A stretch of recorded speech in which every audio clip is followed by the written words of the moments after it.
What's going on, guys? So today we're going to be talking about one of the more affordable blue fragrance options out there that not too many people talk about. This brand often gets overlooked even by myself. While I do have several fragrances from the house, admittedly I don't reach for them enough. And this is actually a rebuy that I used to have a 1 ounce bottle of years ago, and I finally decided to rebuy when I was at Walmart recently. We are talking about Kenneth Cole Blue. So stay tuned.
So before we jump into the scent, I just wanted to let you guys know that for 20 bucks, you can get a 50 ml as well as a 30 ml from Walmart. So just keep that in mind. I know for a little over $20, you can get a 100 milliliter bottle, and technically that's a little bit better for the money, I guess. For $5 more, you can get 0.7 ounces more. I get that. But if you're at Walmart and you get the urge, just know that there's a double pack if you want to have a travel size bottle to maybe keep in a bag, and then a bottle to keep at home as your main bottle to start your day if it's something you're going to wear on a regular basis. So just wanted to note that at Walmart you can actually get a 50 ml and a 30 ml together in a bonus pack for 20 bucks. So as far as this scent, it is nothing complex. It's nothing new.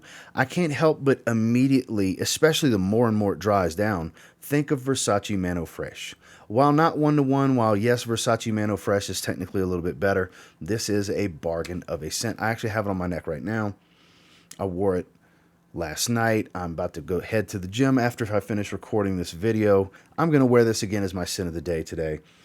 So it does have a strong synthetic citrus blast, okay, but it is actually quite enjoyable. Orange kind of stands out a little bit for me, more so than maybe a lemon, lime, grapefruit type of citrus. While I'm not saying they're not all in there because the notes are just listed as citruses. It's a 4-note note breakdown of citruses in the top, some C notes in the heart, and then cedar and amber in the base. And admittedly, it does have a very salty, musky, there's no musk listed, but it does have that same muskiness that you can find in Versace Mano Fresh. The bottle's even similar color scheme because it does smell very similar. I believe this came out in 2015 if I remember correctly. And it's actually quite enjoyable, and the more it dries, I find the better it gets. While it is simplistic, it does not change a lot. You do get the citrus, saltwater, aquatic smell pretty much the whole way through. The muskiness is actually a little bit more dominant early on than it is later in the fragrance. It does settle down more. It does get smoother. It's a little bit astringent at first. I'm not sure if that's due to the alcohol blast or the synthetic level of oils that's used here, but it does smooth over more and more. There is a light woody feel in the background. I never really get a dominant amber smell, but there is a little bit of a warm, radiant kind of quality to the scent, so I would assume that's amber. Usually if amber's in the fragrance and you get some type of warm feeling from the scent profile, that's usually the culprit, and I'm sure that's the case here. But it's pretty linear. It doesn't change drastically, like I said, because it's not a very long-lasting fragrance. The citruses that are used here do seem to last pretty much the entire life of the fragrance. So like I said, you're going to get a mega blast of citrus up top that's going to settle into a little bit of an orangey and lemon type of feel with a very saltwater, aquatic sea breeze type of smell, with a light, clean muskiness and a little bit of a softwood feel. It's not a heavy presence of the cedar, but it is there. You do smell the cedar wood, and then a light, warm undertone that I attribute to the amber. So let's talk about performance. So it's nothing special here. Longevity at best 3 to 4 hours. And I kind of anticipate it with, cheaper aquatic fragrances like this.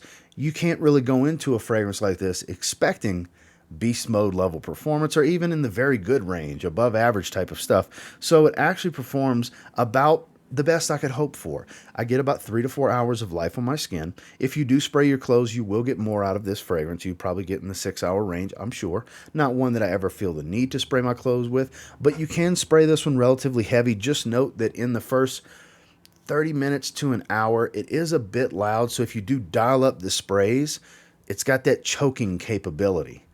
In the first, 15, 20 minutes for sure, when it's at its absolute peak and strongest when you first spray it, the heavy dose of alcohol, perfumer's alcohol that's in here. So be mindful. If you're going to spray it heavy, maybe don't spray so much in front of your face type of thing, on your chest, maybe shoulders, neck, arms, back of the neck, stuff like that. So you don't choke yourself out, because people will smell you in that first hour. After an hour, it does admittedly calm down greatly, and it is much more of a skin scent at that point. It becomes more of a for you scent, and that's one of the things that makes it such a great gym bag fragrance. This stuff is super fresh, clean, and aquatic, like I enjoy to wear to the gym, and on the weaker side of performance. It is a great everyday wear at the same time. Just note, if you're going to need more than 3 to 4 hours of life out of your fragrance, you're going to need to either bring it with you, or bring a decant, or buy the bonus pack so you have the 1 ounce basically travel size bottle so you can refresh. I do like this little bonus pack. That's why I've made it noteworthy in this video in the first place. Sillage on it is nothing special. It's on the more on the mild side. When you walk by somebody, I've never had anybody really compliment me in all the times I've worn this. I mean, it's been a few years. I've gotten compliments on it before, but it's usually in the first hour to hour and a half, 2 hours of me wearing the fragrance. It's when it's pretty much on the fresher side of the sprays and early side of the life of the fragrance. So it's definitely on the weaker side, 3 to 4 hours longevity, maybe at best, and in arm's length, but only early on. Then admittedly sits a lot closer to the skin, more of a skin scent for you type of aroma. And the sillage is on the mild side. It's not leaving any long and strong trails. I'm not saying people can't smell you when you walk by, but I would imagine you have to walk pretty close by for them to smell you. Final thoughts on this one. I do think you could do a lot worse in the $20 price bracket. I do love a good blue fragrance. I do love every take that I've ever smelled on Versace Mano Fresh, because Versace Mano Fresh is one of the best citrus dominant fresh fragrances ever created. And this is definitely the path they were walking. They were trying to make their own version of Versace Mano Fresh. I believe they succeeded. I do like this fragrance. Not a must try, not a must buy. But if you're on a budget and you've smelled Versace Mano Fresh, and maybe you don't like things like Chrome Sport from Azzaro, which is kind of similar to it as well. Maybe you don't like a floral touch, because Dolce & Gabbana Light Blue for Women is kind of a floral take on Versace Mano Fresh. Mont Blanc Star Walker, maybe not so easy for you to find, because that's a slightly greener take on it. You follow where I'm going. But you see this out there? This will work.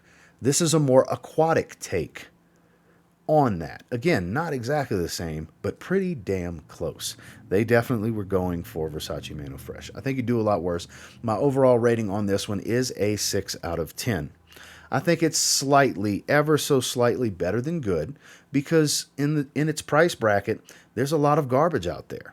Granted, there's a lot of gems to find, and I think this is one of them. While not something super special, if you're one that needs that, crazy strong performance, this isn't going to work for you. But if you're just looking for something fresh, inviting, and easy to wear, that's going to be super versatile, you're more of the fresh fragrance type, you may want to take a look at this one and check it out. Again, that's my full thoughts on Kenneth Cole Blue. Well, that's all I have to say about this one. And until next time, do me a real quick favor. Go ahead and like, comment, subscribe, because I do appreciate all the feedback. And I love hearing from you guys. How many of you have tried this before? How many of you have passed on it over and over and never gave it a second thought? Look, it's not a must-have. It's not something I recommend anybody rush out and buy. But if you're just looking for something a little bit different to add to your freshy section of your collection. And maybe you don't have a lot of sprays left in your bottle of Versace Mano Fresh. Maybe you don't have any of the smells like Versace Mano Fresh fragrances I named off in this video. This might be a decent little addition for you, especially if you're looking for a good refresher type of fragrance that has a little bit more character to it, though not a deep fragrance. Got a little bit more character than most of the fragrances in the $15 to $20 price point, like this one. And until next time, I will say, if you get your hands on Kenneth Cold Blue and you give it a spray now, I don't know, there's a possibility you might thank me later. Y'all have a good one, guys.